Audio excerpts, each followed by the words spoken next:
Okay, class 9, chapter number 8, motion, topic number 8.2.1, speed with direction. The rate of motion of an object can be more comprehensive if we specify its direction of motion along with its speed. তা খুব ভালো একটা কথা বলেছে এখানে কি rate of motion বলতে আমরা একটা বাংলা কথায় বোঝাই গতি, তাই না? বা যেটা স্পিডও বলে থাকি আমরা, কোনো একটা অবজেক্টের গতি বা স্পিডকে আমরা আরও ভালো কম্প্রিহেনসিভ মানে আরও ভালো করে বোঝাতে পারি যদি আমরা ডাইরেকশনটাও যদি তার সঙ্গে অ্যাড করে দিই। ডাইরেকশনটাও আমরা স্পিডের সাথে along with its speed আমরা ডাইরেকশনটাও যদি উল্লেখ করি তাহলে আরও ভালো হয়। The quantity that specifies both these aspects is called velocity.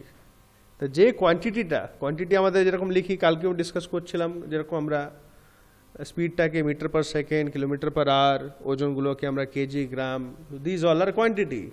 তো যে কোয়ান্টিটিতে দুটোই আমরা লিখে থাকি বা বুঝিয়ে দিই আমরা বা নোটিফাই করে দিই কি কি দুটো জিনিস, একটা হচ্ছে ডাইরেকশন অ্যান্ড স্পিড, সেটা কি বলা হচ্ছে ভেলোসিটি।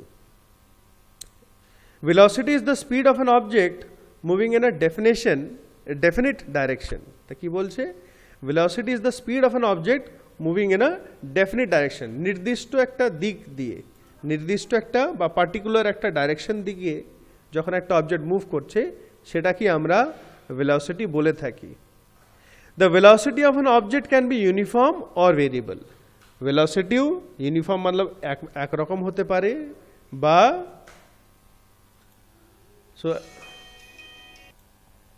তাহলে কি বলছে the velocity of an object can be uniform or variable, কারণ এটা তো স্পিডের সঙ্গে লিঙ্ক আছে। স্পিড ভেরিয়েবল ইউনিফর্ম হয়, নন ইউনিফর্ম হয়, এটাও দুটোই হয়। It can be changed by changing the object speed. তা ভেলোসিটিটাকেও চেঞ্জ করতে পারি কিভাবে? একটা হচ্ছে স্পিড চেঞ্জ করলে ভেলোসিটি চেঞ্জ হবে, আর একটা হচ্ছে direction of motion or both. So how can we change the velocity? এটা যদি কোয়েশ্চেন হয়, velocity of an object can be changed by changing its speed বা তারপরে হচ্ছে change of direction or changing both, direction আর speed দুটোই যদি change করি তখনও কিন্তু velocity চেঞ্জ হবে। When an object is moving along a straight line at a variable speed, we can express the magnitude of its rate of motion in terms of average velocity. তো যেরকম আমরা কালকে স্পিডটাকে যখন variable speed থাকে তখন আমরা average speed বার করি, similarly যদি স্ট্রেট লাইনে কোনো অবজেক্ট যাচ্ছে এবং তার স্পিডটা ভেরিয়েবল আছে, কম বেশি হচ্ছে স্পিডটা, তখন আমরা তার অ্যাভারেজ ভেলোসিটিও বার করতে পারি। It is calculated in the same way as we calculate average speed. একইভাবে আমরা ক্যালকুলেট করি যেভাবে আমরা অ্যাভারেজ স্পিডটা ক্যালকুলেট করি। In case the velocity of the object is changing at a uniform rate, then average velocity is given by arithmetic mean of initial velocity and final velocity for a given period of time. তা যদি অবজেক্টের velocity change হচ্ছে at a uniform rate মানে 5 metre করে বেড়ে যাচ্ছে বা 10 kilometre করে বেড়ে যাচ্ছে, একভাবে বেড়ে যাচ্ছে, তখন আমরা ইনিশিয়াল ভেলোসিটি আর ফাইনাল ভেলোসিটি দুটোকে অ্যাড করে 2 দিয়ে ডিভাইড করি। 2 দিয়ে ডিভাইড করলে তবে কি আমাদের কি বেরোবে? মিন বেরোবে। That is called the mean বা মিনকে অ্যাভারেজও বলা হয়। We can see the formula average velocity is equal to initial velocity plus final velocity by 2। এবার এই দুটো কথাটা আমি একটু ডিটেলে বুঝিয়ে দিই। What is initial velocity, what is final velocity. Suppose একটা কার দাঁড়িয়ে আছে দিয়ে স্টার্ট হয়েছে, তো দাঁড়িয়ে মানে রেস্টে ছিল, দ্যাট মিনস তার স্টার্টিং বা ইনিশিয়াল ভেলোসিটি হবে 0। ঠিক আছে, ইনিশিয়াল ভেলোসিটি হবে 0। এবারও চলছে 10 কিলোমিটার, 20 কিলোমিটার, 40-50 কিলোমিটার পার আওয়ারে স্পিডে যাচ্ছে, দিয়ে 50 কিলোমিটার আওয়ারে এখন চলছে এই মুহূর্তে at this particular of time. সে এখন 50 কিলোমিটার স্পিডে আছে, আর টাইম হচ্ছে সাপোজ ধরে নাও 1 ঘন্টা, আমি এমনি সোজাভাবে নিচ্ছি 1 ঘন্টা। টাইমটা যদিও এখানে দরকার নাই, তা ইনিশিয়াল ভেলোসিটি ছিল 0 আর ফাইনাল ভেলোসিটি এখন চলছে 50। এখন গাড়িটা চলছে, তাহলে 0 + 50/2 মানে 25 km/h তার অ্যাভারেজ ভেলোসিটি হচ্ছে।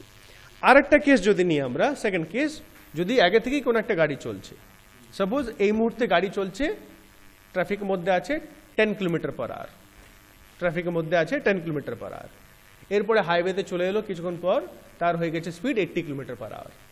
তা এটা এই কারটা কিন্তু আগে থেকেই চলছে, মুভ করছে। তাহলে প্রথমে ছিল 10, যখন আমরা প্রথমে ধরেছি, যেটা আমরা যে পয়েন্ট থেকে নিচ্ছি, তাহলে ইনিশিয়াল ভেলোসিটি হয়ে যাবে 10 km/h, আর ফাইনাল ভেলোসিটি আমরা এখন নিচ্ছি যেটা অ্যাট প্রেজেন্ট 80 km/h। তো আমাদের হয়ে যাবে এটা 10 + 80/2, ঠিক আছে? 10 + 80/2 মিনস 90/2, 45 চলে আসবে। কেমন? দেখো, স্পিড আর ভেলোসিটির মধ্যে একটাই মেন ডিফারেন্স হচ্ছে, স্পিড হ্যাজ অনলি ম্যাগনিটিউড, মানে তার নিউমেরিক্যাল ভ্যালু আছে, whereas in velocity it has magnitude as well as direction. Magnitude মানে একটা ভ্যালু হবে, নিউমেরিক্যাল ভ্যালু, প্লাস তার সঙ্গে ডাইরেকশনটাও থাকবে। এটা হচ্ছে মেইন ডিফারেন্স। ম্যাথমেটিক্যালি আমরা শর্টে যেরকম আমরা অ্যাভারেজ স্পিডটাকে v = s/t আমরা এক্সপ্রেস করি, এখানে VAV, v মানে ফর ভেলোসিটি, AV মানে average, average velocity is equal two u + v/2, u হচ্ছে ইনিশিয়াল ভেলোসিটি, v হচ্ছে ফাইনাল ভেলোসিটি। এটাকে একদম মাথায় ফিট করে রাখতে হবে, কি ইনিশিয়াল ভেলোসিটিকে আমরা কি বলি আর ফাইনাল ভেলোসিটিকে আমরা কি বলি, এটা মাথায় রাখতে হবে। Where VAV is the average velocity, u is the initial velocity, and v is the final velocity of the object. Speed and velocity have the same units. Speed R velocity কে যখন find করে আমরা numerically লিখি, আমরা এক unit থাকে, metre per second বা M per second, দুটি একই জিনিস। Okay, let us look at activity 8.6. Measure the time it takes you to walk from your house to your bus stop or to school. তা বাড়ি থেকে bus stop বা school যেতে কতটা টাইম লাগছে সেটা লিখে রাখতে বলছি। If you consider that your average walking speed is 4 km/h, যদি ধরে নিই, মেনে নিই যে আমাদের অ্যাভারেজ স্পিডটা হচ্ছে হাঁটার 4 km/h, estimate the distance of the bus stop or school from your house. তখন একটা আন্দাজ করে বার করতে হবে যে তোমার বাড়ি থেকে স্কুল বা বাস স্টপ কতটা দূর। নেক্সট, এরপরে কি বলছে, তাহলে হাউ ক্যান, সাপোজ এখানে কি হবে, কি করে হবে, ক্যালকুলেট করে বলো আমাকে একটু।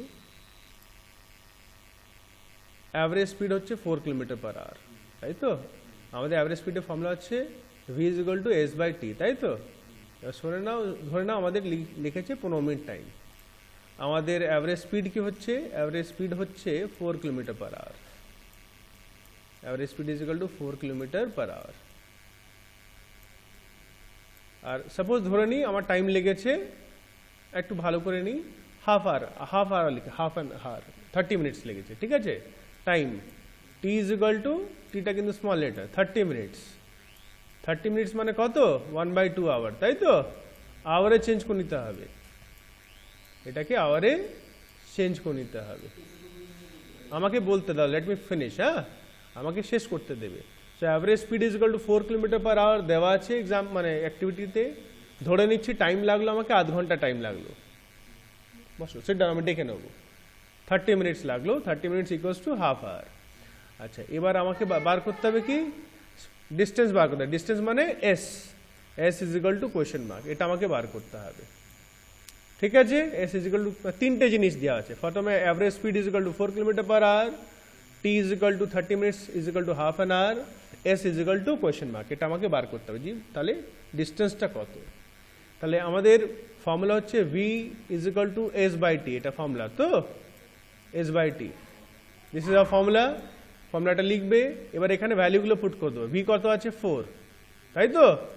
এসটা আমাদেরকে জানি না, বার করতে হবে, এসটা এসি ছেড়ে দেবে, টাইমের জায়গায় কি পুট করবে, 1/2। আচ্ছা, 1/2 লিখতে পারো, 1/2 কে আর কি লিখতে পারি, 0.5 লিখতে পারি, তাহলে সোজা হবে 1/2, 0.5, 1/2 ভালো করে সলভ করতে পারো যদি তোমাদের ম্যাথমেটিক্যাল স্কিলস ভালো হয়। আমি 1/2 কে 0.5 লিখতে পারি তো, হাফ মানে 0.5। এবার 0.5 কি হবে, কোথায় যাবে, 4 এর সঙ্গে ক্রস মাল্টিপ্লাই হবে তো that means S is equal to 4 × 0.5, কত হবে তাহলে অ্যান্সার, 2, ইয়েস। তার মানে ডিস্টেন্স ইজ ইকুয়াল টু হয়ে যাচ্ছে আমাদের 2 কিলোমিটার। তার মানে আমার বাড়ি থেকে স্কুল হচ্ছে আমার 2 কিলোমিটার, তাই তো? এটা আমি মিলিয়ে যাচ্ছে, দেখো 4 কিলোমিটার পার আওয়ার স্পিড হচ্ছে, মানে 1 ঘন্টায় 4 কিলোমিটার যাচ্ছে, তাহলে আধ ঘন্টায় কত যাবে? 2 কিলোমিটার। কিন্তু আমরা ফর্মুলা ভাবে এটা করতে পারি। যদি এটা 10 মিনিটস হয়, তা আবার 10 মিনিটসকে আওয়ারে চেঞ্জ করতে হবে, 10/60 মানে 1/6 আওয়ার্স, তখন এইভাবে করতে পারি। 10 মিনিটস 5 মিনিটস যতই হোক টাইম, আমরা কিন্তু এইভাবে প্রসেসে ক্যালকুলেট করতে পারি। অলরাইট, আচ্ছা নেক্সট 8.7 কি বলছে? At a time when it is cloudy, there may be frequent thunder and lightning. যখন মেঘলা মেঘলা হয়, তাই তো? থান্ডার আর লাইটনিং মানে বিদ্যুৎ চমকায়, থান্ডার হচ্ছে আওয়াজ হয় গুড়ুম গাড়াম, যে কিছুদিন ধরে হচ্ছেও। The sound of thunder take some time to reach you after you see the lightning. তা আমরা কিন্তু আগে লাইটটাকে দেখি, সাউন্ডটা পড়ে আছে। যদি if you have noticed, I have notice so many times, আমি বিদ্যুৎ চমকানোটা কিন্তু আগে দেখতে পাই, সাউন্ডটা তারপরে, মানে জাস্ট কিছু সেকেন্ডসে ফারাক থাকে, মাইক্রো সেকেন্ডসে ফারাক থাকে। Can you answer why this happens? কেন হয়? Because speed of light is much more than speed of sound. লাইটের স্পিডটা অনেক বেশি থাকে সাউন্ডের থেকে। Measure this time interval using a digital wrist watch আর স্টপ ওয়াচ। তো এটা ডিজিটাল স্টপ ওয়াচ বা রিস্ট ওয়াচ দিয়ে টাইমটা ক্যালকুলেট করতে বলছে, তার জন্য বিজলি ফিজলি দেখতে হবে, আবার শুনতে হবে। Calculate the distance of the nearest point of lightning. Speed of sound in air is 346 metre per second. এটা স্পিড অফ সাউন্ড দেওয়া আছে এয়ারের মধ্যে। যাই হোক, এটা এক্সট্রা অ্যাক্টিভিটি, এটা তোমরা কোনো সময় করে দেখতে পারো যদি ফাঁকা থাকে। কিছু কোয়েশ্চেন্স আছে যেগুলোকে তোদের করে রাখতে হবে, নেক্সট ডে আমি দেখব। Distinguish between speed and velocity, তার মধ্যে একটা মেইন ডিফারেন্স বলে দিয়েছি, 2-3টে ডিফারেন্স আছে, একটা তো বলেই দিচ্ছি। এক্সাম্পল 8.2টা একটু দেখে নেব। The odometer of a car reads. Odometer কালকে ডিসকাস করেছিলাম, যেটাতে কত কিলোমিটার চলেছে সেটা দেওয়া থাকে। 2000 kilometre at the start of a trip and 2400 kilometer at the end of the trip. If the trip took 8 hours, calculate the average speed of the car in kilometer per hour and meter per second. তো আমাকে total distance কত গিয়েছে, final minus initial reading. মিটারের reading কত ছিল? 2400 লাস্টে ছিল, স্টার্টিংয়ে 2000, তার মানে মাইনাস করলে 400 কিলোমিটার চলেছে, ঠিক? টাইম কতটা আছে? 8 hour. Average speed is equal to s/t, 400/8, 50 kilometre per hour. এটা কিলোমিটার পার আওয়ার বেরোলো, কেন ডিস্টেন্সটা কিলোমিটারে আছে আর টাইমটা আওয়ারে। এবার এটাকে মিটার পার সেকেন্ডে বার করতে হবে। মিটার পার সেকেন্ডে করার জন্য, কিলোমিটার থেকে মিটার করার জন্য কি 1000 করি আমরা, into 1000, because 1 kilometre is equal to 1000 metre. আর আওয়ার থেকে সেকেন্ড করার জন্য 3600 ডিভাইড করবো, কেন 1 আওয়ার মিনস 60 সেকেন্ড, 60 মিনিটস, আর 1 minute is equal to 60 second, মানে 60 × 60, 3600। তো সোজা কথা, যখনই কিলোমিটার পার আওয়ার থেকে আমরা মিটার পার সেকেন্ড করবো, ইন্টু 1000 ডিভাইড বাই 3600, 1000/3600 করবো। So it is coming as 13.9 meter per second. Example 8.3, Usha swims in a 90-meter long pool. She covers 180 meter in 1 minute by swimming from one end to other end back along the same straight path. Find the average speed and average velocity of Usha. তাহলে এখানে total 90 metre long একটা পুল আছে। She covers 180 meter in 1 minute by swimming from one end to the other and back. মানে এক জায়গায় থেকে একটা ধারে যাচ্ছে, আবার ফিরে চলে আসছে। তো 90 + 90 180, ঠিক আছে? আর কত টাইম নিচ্ছে? 1 minute, 1 minute. Find the average speed and average velocity. এখানে দুটি বার করতে হবে, অ্যাভারেজ স্পিড বার করতে হবে, অ্যাভারেজ ভেলোসিটি বার করতে হবে। So average speed is equal to total distance by total time. তার মানে টোটাল ডিস্টেন্স হচ্ছে 180 মিটার আর টোটাল টাইম 1 মিনিট। এবার দেখো মিটার পার মিনিট হয়ে গেছে এটা, কিন্তু আমাদের স্ট্যান্ডার্ড এসআই ইউনিট হচ্ছে একটা যে মিটার পার সেকেন্ড, আর একটা আমরা 19 কিলোমিটার পার আওয়ার ইউজ করি। তাই এটাকে মিটার পার সেকেন্ডে নিয়ে আসতে হবে। তা মিনিটটাকে কিসে কনভার্ট করবো? সেকেন্ডে। তা 1 × 60 মানে 180/60, কাটাকুটি করে 0 কেটে যাবে, 6 × 3 = 18। ক্যালকুলেশন যেমন তোমরা করবে। সো 3 মিটার পার সেকেন্ড, এটা হচ্ছে অ্যাভারেজ স্পিড। আর অ্যাভারেজ ভেলোসিটি কি হচ্ছে? Displacement by total time taken. এটা আরেকটা ফর্মুলা আমরা ইউজ করব এরকম কোশ্চেনের ক্ষেত্রে, displacement by total time taken. Displacement কত হচ্ছে ভাই? 0। কেন হচ্ছে? কেন যেখান থেকে স্টার্ট করেছো সেখানে গিয়ে আবার তো ফিরে চলে এসছে, তাই তো? টোটাল ডিস্টেন্স, মানে সোজা কথা অ্যাভারেজ ভেলোসিটি ফর্মুলা কি পড়েছি, total distance by total time, ওটা একই। এখানে টোটাল ডিস্টেন্স তো 0, কেন ওই জায়গায় তো চলে এসছে, ঠিক আছে। সেম ওখানে বাই টাইম, টাইম তো 1 মিনিট ছিল মানে 60, তো 0/60 মানে 0, তার মানে average velocity 0 metre per second 0 হচ্ছে।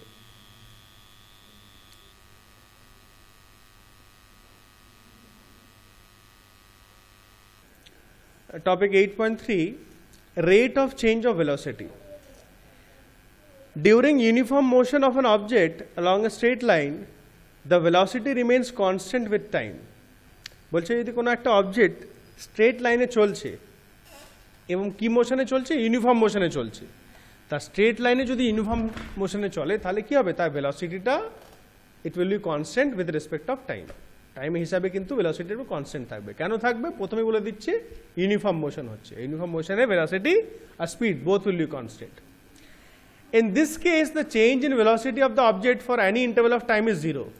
তো এই ক্ষেত্রে, কোন ক্ষেত্রে, যদি স্ট্রেট লাইনে চলছে, ইউনিফর্ম মোশন আছে, তখন তার সবসময় যে কোনো টাইমে যদি আমরা তার চেঞ্জ ইন ভেলোসিটি যদি বার করি, সেটা কিন্তু 0 বেরোবে।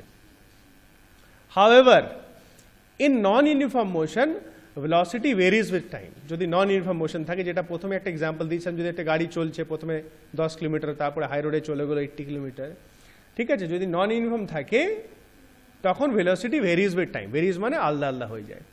ইট has different values at different instants and at different points of the path. তা যখন যখন যে সময় আমরা যে টাইমে আমরা যদি তার ভেলোসিটি বার করি, আলাদা আলাদা টাইমে আলাদা আলাদা আসবে। Thus the change in velocity of object during any time interval is not 0. তা এই ক্ষেত্রে ডিউরিং নন ইউনিফর্ম মোশনে চেঞ্জ অফ ভেলোসিটি যেটা আছে ওটা কিন্তু কোনো সময় 0 হবে না, কিন্তু ইউনিফর্ম মোশনে কিন্তু 0ই থাকবে। এই দুটো মেইন জিনিস। When an object is in uniform motion on a straight line, velocity will be 0, and non-uniform case কিন্তু it will be never 0. Now can we now express the change in velocity of an object? আচ্ছা, এবার আমরা নিচে দেখছি। To answer such a question, we have to introduce another physical quantity called acceleration. Accelerator কথা নিশ্চয়ই শুনেছিস, বাইকে থাকে তাই তো, যেটাতে কমাতে বাড়াতে পারি আমরা। কি কমাই বাড়াই, স্পিডটা বাড়াই।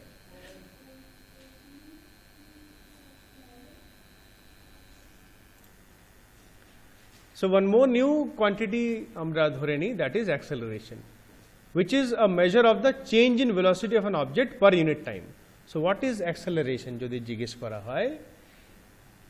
The change in the velocity of an object per unit time is known as its acceleration. ঠিক আছে, প্রত্যেকটা টাইমে যতটা time change according to time কতটা ভেলোসিটি চেঞ্জ হয়ে যাচ্ছে সেটা কি বলা হচ্ছে তার অ্যাক্সেলারেশন, তাই না? যেটা আমরা কমতেও পারে বাড়তেও পারে, যেমন আমরা বাইক বা কার যে কোনো চালাই। So acceleration is equal to change in velocity by time taken. ঠিক আছে, এটাকে যদি নিউমেরিক্যালি আমরা এক্সপ্রেস করি, অ্যাক্সেলারেশনকে এ দিয়ে ডিনোট করি, স্মল লেটার, আর change in velocity is equal to final minus initial velocity. V minus u, মানে ভিটা হচ্ছে ফাইনাল ভেলোসিটি আর ইউটা হচ্ছে initial, v minus u by t time. This kind of motion is known as accelerated motion. তো এই ধরনের মোশনকে বলা হয় অ্যাক্সিলারেটেড মোশন। অ্যান্ড কি ধরনের motion? Where velocity changes with respect to time. The acceleration is taken to be positive if it is in the direction of velocity and negative when it is opposite to the direction of velocity. তা অ্যাক্সিলারেশনটা positive কখন নেওয়া হয়? কি যে ডাইরেকশনে আমি bike চালাচ্ছি সামনের দিকে চালাচ্ছি, তাই তো? এই তো আমি চালাচ্ছি সামনে আর পিছনে যাচ্ছি, এরকম তো হয় না? তা সামনের দিকে চালাচ্ছি, আস্তে আস্তে বাড়ছে, 10 থেকে 20, 25, 30 হলো, যে চেঞ্জটা হচ্ছে that is taken as positive. চালাতে চালাতে একটা কুকুর চলে এলো, আমি একদম এগো পেছো সব ডিস্ক ফিট সব ব্রেক টিপে দিলাম, আমি একটু স্কিড হবে, হতে পারে, চান্সেস বেশি থাকে, তাই তো? তো ওই যে ব্রেক টেপা পর ওইটা কিন্তু অপোজিটে, আমি কিন্তু থেমে দিলাম গাড়িটাকে, কিন্তু ওই যে ঘষা খেয়ে যে গাড়িটা এগিয়ে যাচ্ছে তখন ওটা নেগেটিভ ধরায়, that is called negative acceleration. সে যে কোনো গাড়ি হোক, ব্রেক মারা পর যে কিছুটা যে চলে সে ঘষা খায়, দ্যাট ইজ নেগেটিভ অ্যাক্সেলারেশন। কেন? ওটাকে আমরা চাই নাই সে আমাদের বিরুদ্ধে অপোজিটে যাচ্ছে, right? That is negative acceleration ধরা, এটা বুঝিয়ে দিলাম আগে থেকে। The SI unit of acceleration is meter per second square. এটা হলো তার unit, SI unit. If an object travels in a straight line and its velocity increases or decreases by equal amounts in equal interval of time, then the acceleration of the object is said to be uniform. Uniform মানে হচ্ছে কি, যদি straight লাইনে যাচ্ছে তখন ভেলোসিটিটা increase করছে বা decrease করছে বাই ইকুয়াল অ্যামাউন্ট, হয়তো 10 কিলোমিটার বেড়ে যাচ্ছে বা 5 কিলোমিটার করে কমছে বা 10 কিলোমিটার করে কমছে, সেম ভেলোসিটি বাড়ছে বা সেম ভেলোসিটি কমছে, তখন এই টাইপ অফ মোশনকে বলা হয় ইউনিফর্ম মোশন বলা হয়। The motion of a freely falling body is an example of uniformly accelerated motion. যখনই কোনো একটা অবজেক্ট ফ্রিলি ফলিং, মানে এক্সাম্পল দিই, ছাদ থেকে আমি একটা কোনো পাথর একটা ফেলে দিলাম, ওই পাথরটা যখন পড়ছে that is a freely falling body বলা হয়, তার উপরে কোনো এক্সট্রা ফোর্স আমরা লাগাচ্ছি না, তখন তার কিন্তু প্রথম যখন ফেলছি তখন কিন্তু স্পিডটা অত থাকবে না। প্রথম তো জিরো ছিল, ধরে আছি হাতে আমি পাথরটা, জিরো ইনিশিয়াল ভেলোসিটি, এবার যখন ছাড়লাম প্রথমটা কম থাকবে, আর যত নিচে নিচে নিচে যাবে তত তার ভেলোসিটিটা বাড়বে, টাইমও বাড়ছে, স্পিডটাও বাড়ছে, that is uniform accelerated. On the other hand, an object can travel with non-uniform acceleration if its velocity changes at a non-uniform rate. For example, if a car traveling along a straight road increases its speeds by unequal amounts in equal intervals of time, then the car is said to be moving with non-uniform acceleration. কোন একটা কার যাচ্ছে straight পাথে, সে যেমনি হয় accelerator দিল, ফাঁকা রাস্তা একটু বেশি করে দিল, আবার ভিড় হয়ে গেলে একটু কমিয়ে দিল, তো দিস টাইপ যখন ভেলোসিটিটা কমতে বাড়তে থাকে কিন্তু টাইম গ্যাপটা একই রকম থাকছে, কিন্তু আমাদের ভেলোসিটিটা কমছে বা বাড়ছে, তখন এটা বলা হয় নন ইউনিফর্ম অ্যাক্সেলারেশন। অ্যাক্টিভিটি 8.1টা বলছে, in your everyday life you come across a range of motions in which, অনেকগুলো মানে আমরা মোশন দেখি, যার মধ্যে কি কি থাকে, acceleration is in the direction of motion, অ্যাক্সেলারেশনটা সবসময় যেদিকে আমরা চলছে সেই দিকটা থাকে, যেমন সাইকেল চালাচ্ছি বা বাইক চালাচ্ছি। Acceleration is against the direction of motion, ওই সাইকেল চালালাম বা বাইক চালালাম, ব্রেক মারলাম, স্কিড হলো, that is against the motion. Acceleration is uniform, uniform যেমন এখন এই ফ্যানটা চলছে, এই ফ্যানটা মোটামুটি একই ধরনের অ্যাক্সেলারেটেড স্পিডে কিন্তু চলছে, ইউনিফর্ম। অ্যাক্সেলারেশন নন ইউনিফর্ম, এটা তো অনেক আছে, সাইকেল বা বাইক সবই থাকে। 8.4 এক্সাম্পলটা দেখব, starting from a stationary position, Rahul paddles his bicycle to attain a velocity of 6 meters per second in 30 seconds. খুব ভালো করে বুঝবে, সাইকেলটা দাঁড়িয়ে ছিল, সাইকেলটা নিল, এবার সে চালাতে চালাতে তার স্পিড হয়ে গেল কত, 6 মিটার পার সেকেন্ড।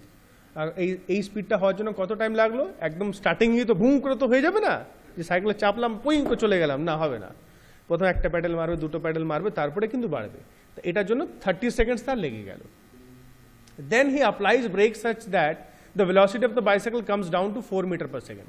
ব্রেক লাগায় আস্তে আস্তে, সাইকেলটা আবার এমন হয় বেশিরভাগই কি একবারে আবার থামে না, পুরনো হয়ে গেলে একবারে চট করে থামতে চায় না, খুব ভালো সাইকেল যদি ব্রেক টেক ভালো হয় থেমে যাবে।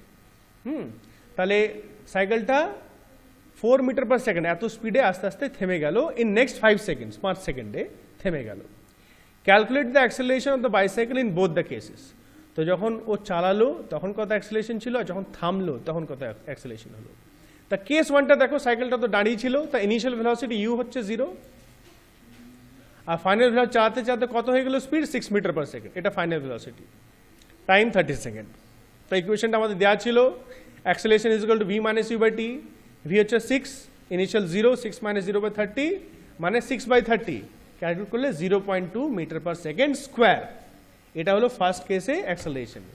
সেকেন্ড কেসে সাইকেল তো চলছিল, কত স্পিডে চলছিল, 6 মিটার পার সেকেন্ড, এটা চলছিল, তার স্পিড ছিল, এবার কমে কমে কত স্পিড হয়ে গেল, 4 মিটার পার সেকেন্ড, এটা ফাইনাল ভেলোসিটি, টাইম কত নিয়েছিল, 5 সেকেন্ড।